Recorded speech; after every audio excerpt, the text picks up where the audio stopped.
Happy holidays. Hello, everyone. I'm your Fulton County Commissioner of District 4, and welcome and thank you for tuning in to watch tonight's broadcast called Community Conversation, Talk That Talk. With a panel of teens that are currently adjusting to the new normal as a result of COVID-19, the year 2020 has brought unprecedented challenges to the nation and the entire world. However, the events of this year have been especially challenging for the nation's youth who are trying to comprehend the issues in their community as they chart their paths forward. During this panel discussion, we will talk about issues impacting our youth, such as dramatic changes in their routines due to COVID-19, such as socializing and extracurricular activities, the impact of social media on their lives, Instagram, TikTok, and online bullying, difficulty in adapting to online learning, and we will also discuss other topics impacting teens and their mental health.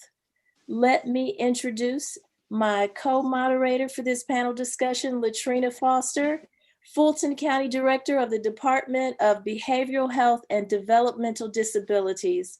She can tell you about Fulton County's mental health services and how those services may be accessed. Latrina? Thank you so much, Commissioner Hall. Happy holidays to all of our viewers, and thank you so much for tuning in today. I'm Latrina Foster, the Director of Behavioral Health and Developmental Disabilities for Fulton County. We offer an array of outpatient behavioral health services. Even through the midst of COVID, we are still offering services.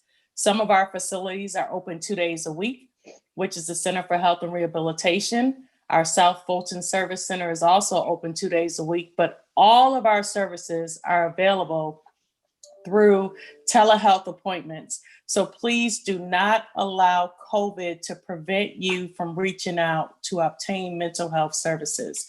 We are here to serve throughout COVID.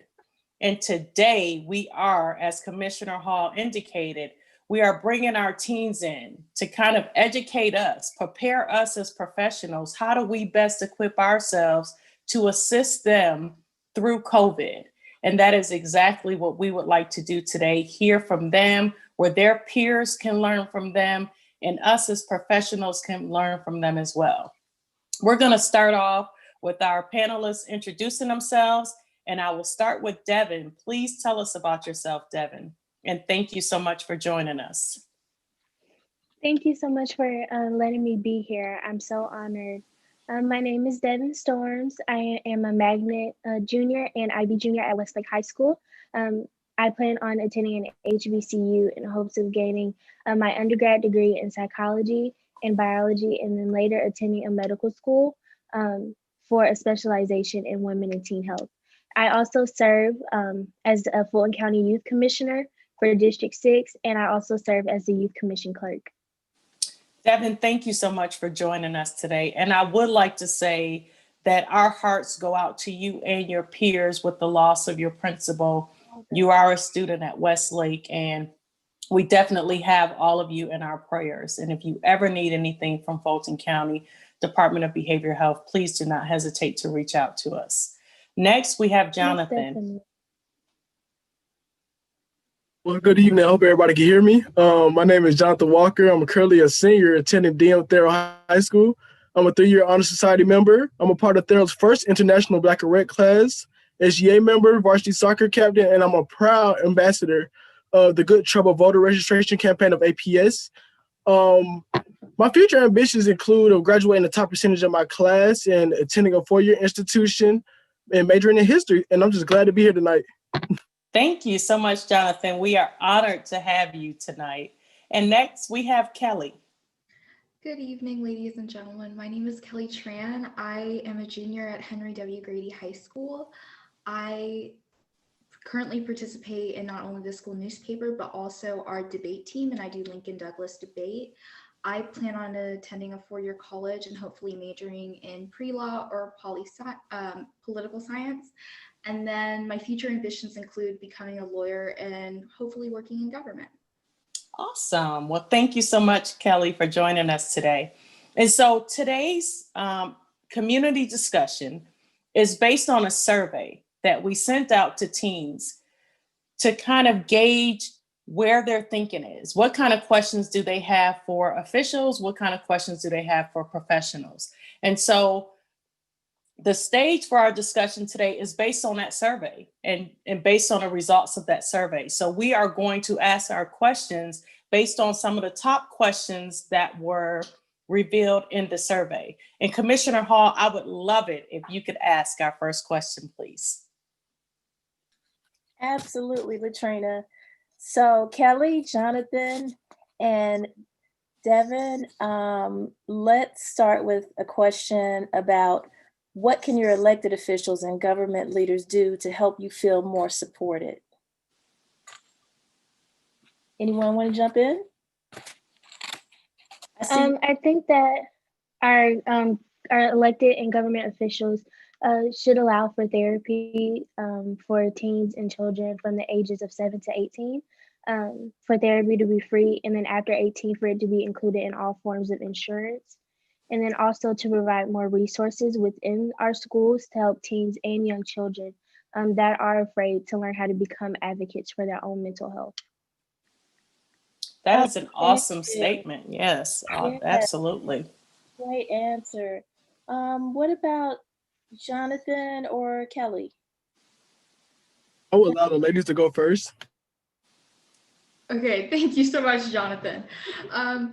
So I think one of the biggest things that are affecting teenagers right now during, or at least where I go to school at Grady, is getting access to internet and resources. I know online school is really difficult for everyone, especially with kids who don't have those resources available to them at home. I think one of the things APS needs to focus on, and I know our superintendent has been looking at that, is mainly trying to get the kids who need to go back into school safely, so they have an environment where they can learn properly. I know Grady has a very distinct population where some of the kids are doing great with online school and we're perfectly okay, but other students aren't. And I think we need to highlight that and remember that while yes, we are trying to stay safe, there are also students who are being left behind with online school, and we need to help support them.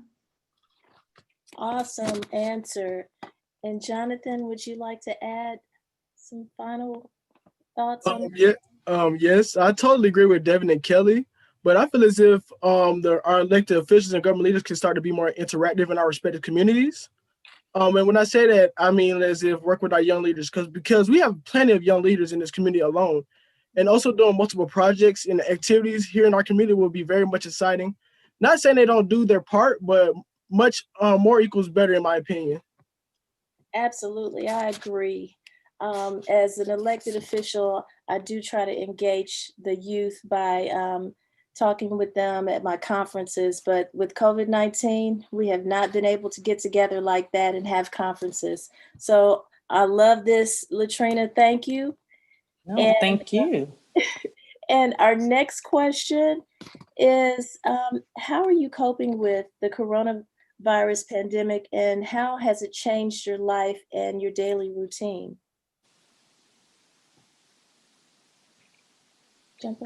For me, it didn't change that much for me. I think what I had to get used to was staying home. As an avid leader at my school and as a Fulton County Youth Commissioner, I was used to completing various community service projects. And then also as a teenager, spending time with my friends.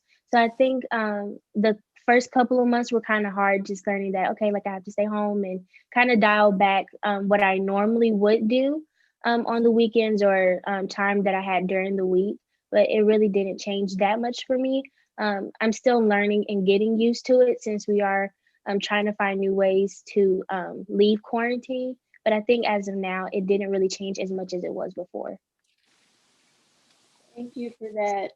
And Kelly, because I know Jonathan is a very much a gentleman. Absolutely. Fortunately, I think I'm coping pretty well with the coronavirus. It's allowed me to have flexibility in my schedule and to take time for my own mental health. Unfortunately, I don't get to do as much with clubs and volunteer work, and I was planning on volunteering for in-person political campaigns this year. So it's unfortunate I didn't get to do that. However, I think it's changed my life and my daily routine by making me realize how much stuff I can do at home and how much stuff is accessible to me virtually. So I think it's opening a new door for a lot of people to realize the bounds of what we can do with the internet and with staying at home in our computers and stuff. For example, I don't have to travel to do debate tournaments anymore, and I can do debate tournaments in another state in a different timeline zone. So it's really interesting. Well, I'm glad to hear that you're taking care of your mental health. Thank you. Yes, and Jonathan, would you like to add to this conversation about the pandemic? Yeah, I would love to. I'm coping with this pandemic in a positive way. And what I mean by saying that, I've been keeping a positive mindset and just looking for the best outcomes in a time like this. My opinion on the pandemic, it has changed my life for the better. With this isolation from the outside, it has really forced me to better my self-development. And this pandemic, it really hasn't hindered my daily routine. The only setback is going to school physically, having taken off my routine, and doing like club works and SGA meetings. Everything's online, so it's very convenient for me. And also the hardship I would say is socializing with friends and family, because I consider myself as a socializer, and I love them dearly, but I can't really see them right now just to be safe. Absolutely. Thank you, Jonathan. Well, Jonathan, I know that you are a gentleman, and thank you for doing that and being a gentleman. But I would like to start this next question with you. I would like a male perspective. Tell me, what is it that adults just don't get about our youth? Thank you very much. One thing adults don't get about our youth are the youth mindset. I believe the youth have a unique mindset and a different way of thinking, and just some adults don't see or relate to it, which causes teenagers and the youth to be misunderstood. So I feel as if the adults and teenagers should start being on one accord with each other, just so they can both come to an understanding. And our youth won't feel misunderstood again, and that just comes with communication, simple communication, one-on-one talks. I know we can't really do that right now due to the pandemic, but if we can start coming in with communication and talks, I believe we can come to a greater understanding with their mindset. So we can definitely use these community conversations that Behavioral Health has launched to continue to engage our adults in these conversations with our teens so that they have a better understanding of their perspective, and then perhaps they'll know how to respond in a more collaborative and productive manner. Thank you for that. Kelly, do you have any input? I agree with Jonathan. I think one of the things that is really misunderstood about the youth is our mindset, and not only our mindset, but our capability. We can do a lot. I think with the Black Lives Matter protests this past summer, it's shown us how much we as a generation can accomplish. And I don't think that's something that should be taken lightly by adults. We are the next generation of change. And I think we have a hard time getting respect for it or people understanding it without thinking that we're being too optimistic about things. But I think that exact optimism is what drives change. And by fostering that optimism, we can create a new, better society, not only for us to live in, but for our children. Awesome. Devin. Yes, I agree with both Jonathan and Kelly. I do think that as teens, we are often misunderstood because of our mindset, especially in the age of technology. We grew up with very different opportunities than what many adults had. And I think now trying to how to become a teenager and how to become an adult with the age of technology, and now with the pandemic and learning how to cope with that ourselves and to learn the importance of certain things. I think that's where we are mostly misunderstood. And as Kelly said, we are the new generation of change, and we mostly see things from a different point of view. And as long as that we can get the adults to understand our side, I feel like everybody will probably be on one accord. Thank you. Commissioner Hall, Deep stuff. Yes, and I'll turn it over to you. this leads me to my next question about social media. How has social media helped you with coping? For me, it really helped a lot. I normally spend most of my time when I am spending my downtime with myself, either between Instagram or TikTok, and from there, um, I just find little things to connect with my friends, whether it be like a video or a post. I'll send it to my friends and we'll laugh about it. It's kind of our way of staying connected, even though we are at home and we can't connect as much as we could. Um, but just being able to have those outlets and those social media outlets, I believe that that was a very nice creation. And I'm glad that it was created way before the pandemic started so that we learned how to use it and learn how to cope with it. And it was just a great thing to do, especially since we were told, like, no, you really can't go out, stuff is closed.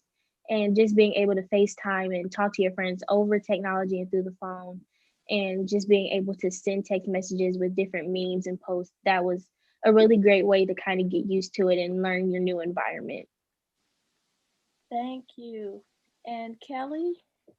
Yeah, I absolutely agree with Devin. I think it's been a great coping mechanism because it lets you socialize and talk to your friends and communicate with them. And things like TikTok and Instagram, you see other teenagers around the country and around the world feeling the same things as you do. So it's really great because you're not the only one that's feeling this way. So you can really recognize that everyone is having trouble and take some comfort in that. Thank you for that. And Jonathan?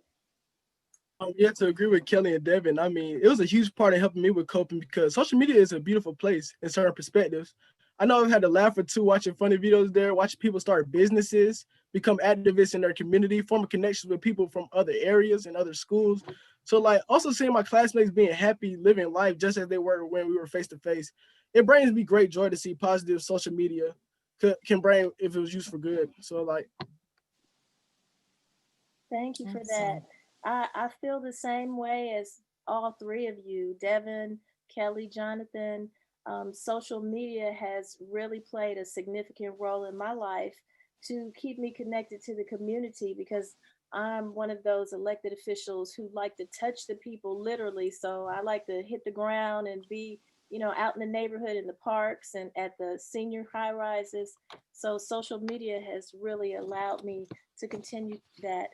Um, we're going to move into discussion about COVID-19. And COVID-19, which has dictated the new normal for 2020, was identified in Wuhan, China in December 2019. COVID-19 is caused by the virus severe acute respiratory syndrome coronavirus 2, SARS-CoV-2, a new virus in humans causing respiratory illness, which can be spread from person to person. COVID-19 is primarily transmitted from person to person through respiratory droplets. These droplets are released when someone with COVID-19 sneezes, coughs, or talks. um, Infectious droplets can land in the mouths or noses of people who are nearby or possibly be inhaled into the lungs of those people. Respiratory droplets can land on hands, objects, or surfaces around the person when they cough or talk, and people can then become infected with COVID-19 from touching hands, objects, and surfaces with droplets and then touching their eyes, nose, and mouth. Recent data suggested that there can be transmission of COVID-19 through droplets of those with mild symptoms or those who do not feel ill. The estimated incubation period is about 2 to 14 days with a median of 5 days. So it's important to note that some people become infected and do not develop any symptoms or feel unwell. So COVID-19 has created and shaped a new way of life for all of us because of guidelines set forth that stress the importance of social distancing. And social distancing requires that individuals must stay at least 6 feet, which is about 2 arm lengths from each other. Keeping distance from others is especially important for people who are at higher risk of getting very sick. So as a result of people's social distancing guidelines, the people are working from now and teens are not able to attend school. This year, teens have not been able to participate in extracurricular activities, prom, attend graduation, and so many more important things that they would normally do in their lives. So let's explore how the pandemic has impacted our teens as they are now living the new normal. Absolutely. Lena? So very important information around COVID. As we watch the news, we see that depression rates have increased, anxiety has increased. So we want to hear from our teens. And what advice would you give your peers on how to cope during COVID? Effective coping strategies. I know as a therapist, we share with people that they need to engage in extracurricular activities like exercising, things that they can do safely, exercising, eating healthy, journal writing.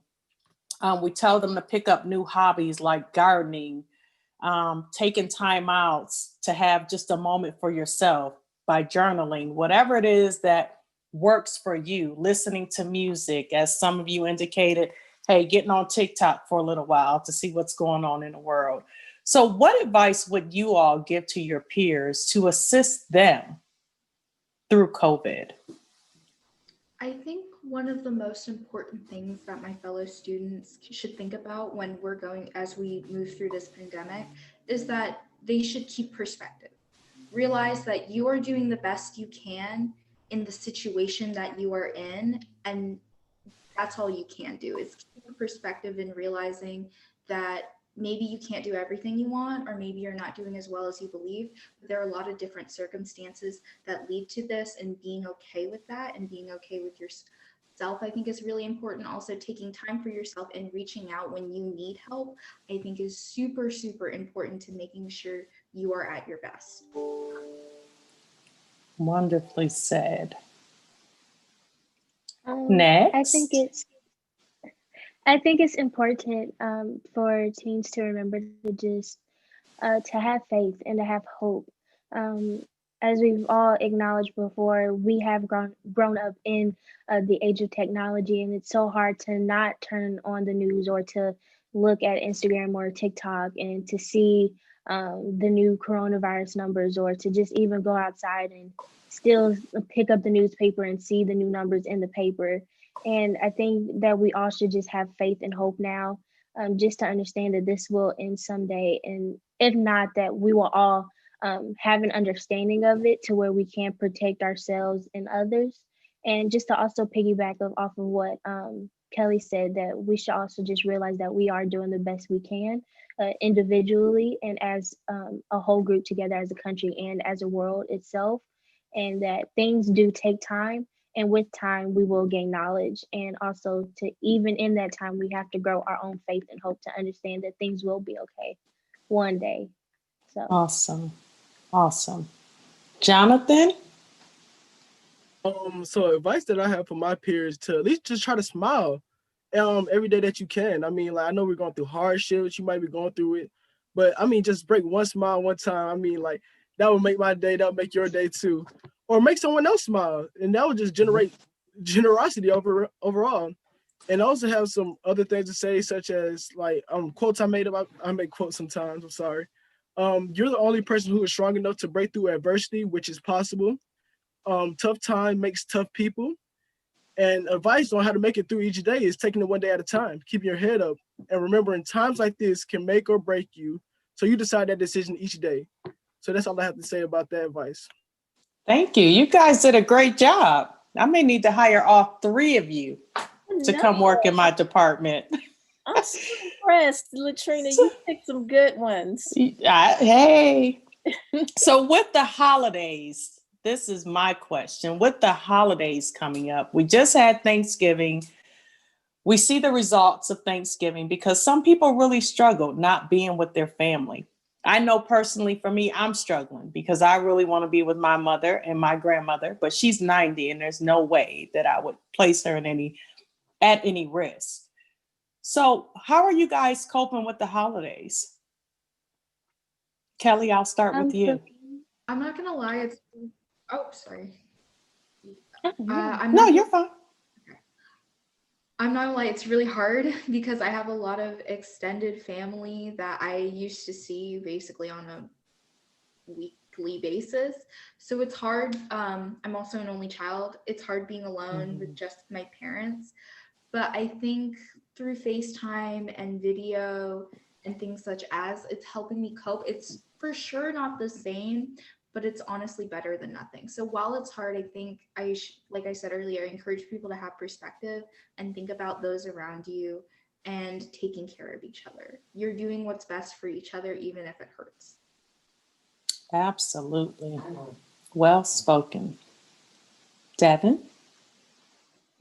For me, I am the last grandchild, and then there are great grandkids. But as the last grandchild, I have a lot of older grandparents and older family members.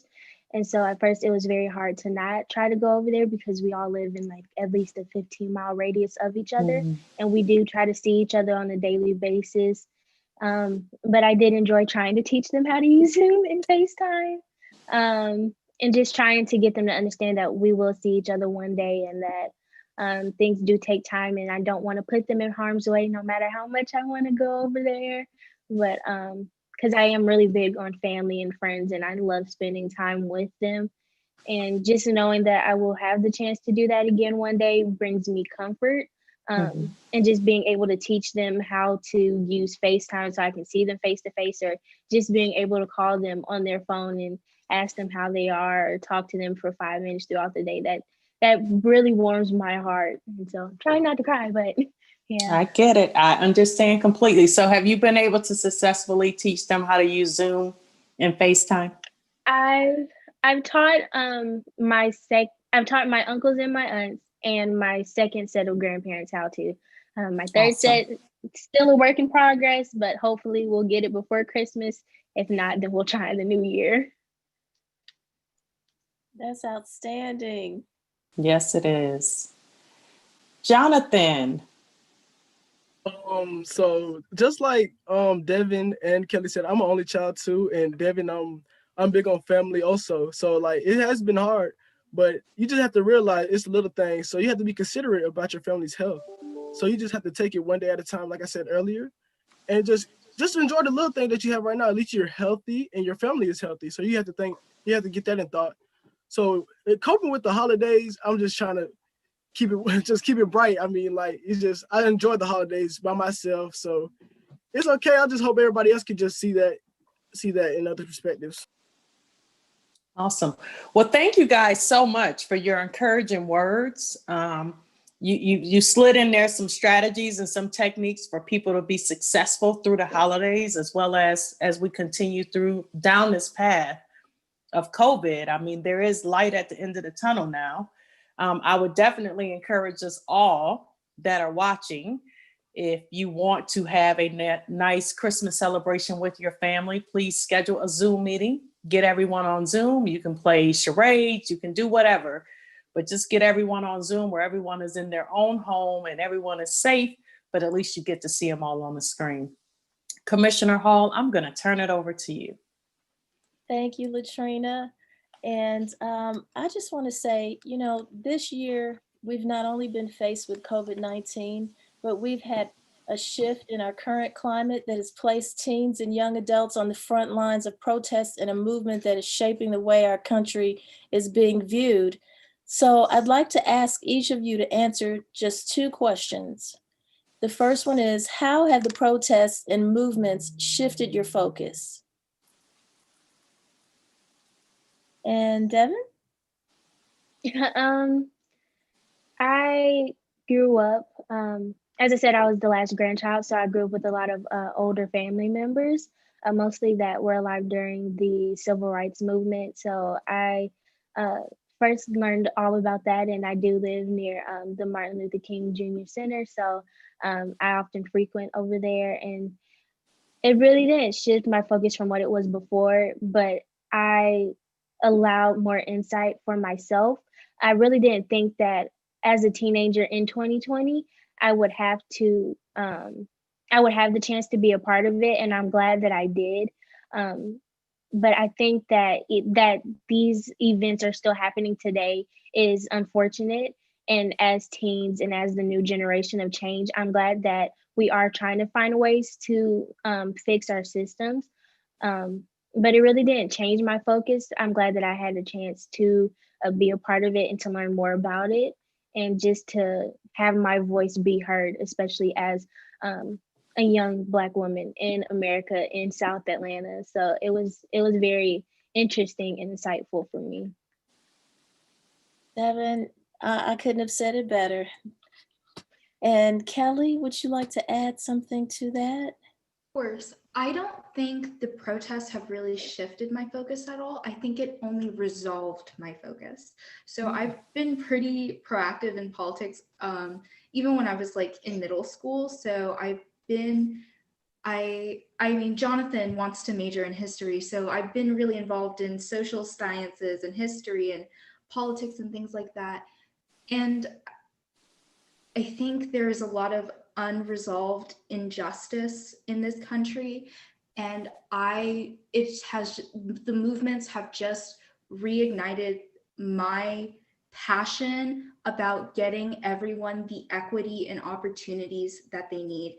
I'm so fortunate as a child of Vietnamese immigrants that my parents personally and my grandparents have been able to realize kind of like that ideal of the American dream. But I recognize that there are millions of people in this country who haven't. And that just strengthens my resolve to help everyone get the opportunities and access to resources that they need and deserve. Thank you. Awesome. Yes, great answer. And Jonathan, would you like to add something as well? I mean, I'm a history geek myself, so shifting this focus, it has empowered my focus actually. I mean, from supporting the movement, becoming a part of the movement by bringing awareness to social media, and also as collaborating with people about the movement and seeing what we can do to our young voices. Because I feel as if it's my duty to play my part in a time like this, especially as an African American male in America. So I feel as if I'm entitled to do that. And also following the footsteps of our ancestors, such as Reverend Martin Luther King Jr., late Congressman John Lewis, and Reverend Joseph E. Lowry, and many more. So I feel like it's important, just like then and now, to change history for the future and set the foundation for the future. And I mean, like the next generation. So I'm just enjoying this, and I hope we can resolve some change. Commissioner Hall, I want to sit here all night and talk to the three of them. I know, this is amazing. So I am going to make a pledge that our next community conversation, we need to bring you guys back. Absolutely. Because you are doing a great job with educating our professionals on how we can best help our youth, as well as educating your peers and educating adults in general, just so that they know how to relate to their children better. So, wow, I thank you guys so much and applaud you for your knowledge and your willingness to be transparent today. Yes, and that leads me to another question for you guys. What are the biggest concerns or worries that you have about the future as a result of the world we are faced with daily? Devin, you want to jump in first? Can you hear me? Yes. Yes. Okay. My biggest now will probably be our perspective on the world, how we view it as teens, and how we end up molding the younger generations that are growing up behind us. I think for right now, we are focused on how to change our systems for the better and how to change our educational systems and how to teach others to become advocates for themselves and for their communities. And I've seen that a lot growing up here in East Point and on the South Side and living in these urban communities. I noticed that we do try to change. And even though we may be hindered by us not having enough money to try to, we still try to spread the word to others in our community, and we still try to involve ourselves in government events to try to let them know that we're here and that we feel a certain way and that this is how we feel like that some stuff should be done as communities, living people in these communities. And I think right now our biggest worry is just gaining more perspective on the earth as a whole and as ourselves and on ourselves as a community and how we can each contribute to the community as a whole. Yes, I agree totally. And Kelly, what do you think? What are the biggest concerns and worries that you have about the future? I think one of my biggest concerns of the future is change kind of being fading off into the night, basically. I like Jonathan, I'm bringing the history back into it. Like after the progressive movement and the civil rights movement and things like that, there were kind of a lull in these pushes for systemic change. And I think that is one of my greatest fears, that, you know, we'll get something and then we'll mark that as our victory, and then we'll forget about the rest and about everything else that makes up those systems that we still need to dismantle and rebuild.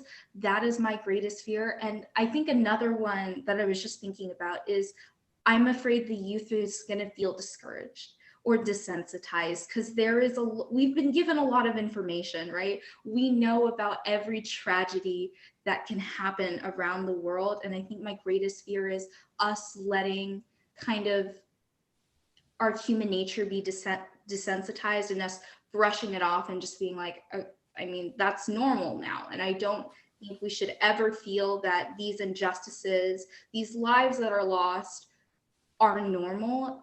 So my greatest fear is a combination of us not recognizing that we're living in an abnormal world and that needs to change, and not continuing to push for these long-term changes, because these problems have been here since 1619. These are century-old problems that built on top of each other and on top of each other and on top of each other. And we need to realize that there will be centuries-long solutions to these things. And even though that's a long time, we shouldn't feel discouraged by that. I agree, Kelly, because we definitely can't become desensitized, because it's our feelings that motivate us and push us to help others. And so I definitely don't want to see us become just make everything commonplace. Jonathan, do you have any thoughts on this? Yes, ma'am. I really have concerns and I don't have any worries, but I have one huge concern. And that concern is the vision of our uplifting future. The world we live now is a huge test, in my opinion, and I strongly believe that we can all pass it. Trying times like this will evolve into something beautiful. The lessons we learn from the current events will transfer into a new way of thinking in our society and also the way we live in. So the only concern I have regarding the future is the promising results from the world we face daily. And I think we can persevere. I think we can, Jonathan. I feel like we need to just put a period on this, because you guys are awesome. And I want to apologize to our viewers because we did not have an opportunity for you to submit questions and allow our panelists to address your questions. What I will promise you is that we will be back. So if you have questions, please send your questions to social@fultoncountyga.gov. And we will queue up your questions, and on our next community conversations, Talk That Talk with these teens, we will present your questions and also at that time provide you with an opportunity to ask questions. I am Latrina Foster. I want to thank you all for viewing in today. Director of the Fulton County Department of Behavioral Health and Developmental Disabilities. If you need any information about our services, please go to fultoncounty.ga.gov. And joining me today was Commissioner Natalie Hall, and I will allow her an opportunity to wish you all a happy holiday and say her farewells. Thank you, Latrina. I want to thank you and the outstanding team behind the scenes, Afrika Roberson, Brian Williams, Rico Dollar, Reginald Crosley, and my outstanding team, Robert Kelly and Sequoia Kirby, for all of your help making this possible. But even more so, I want to thank our panelists of Yes.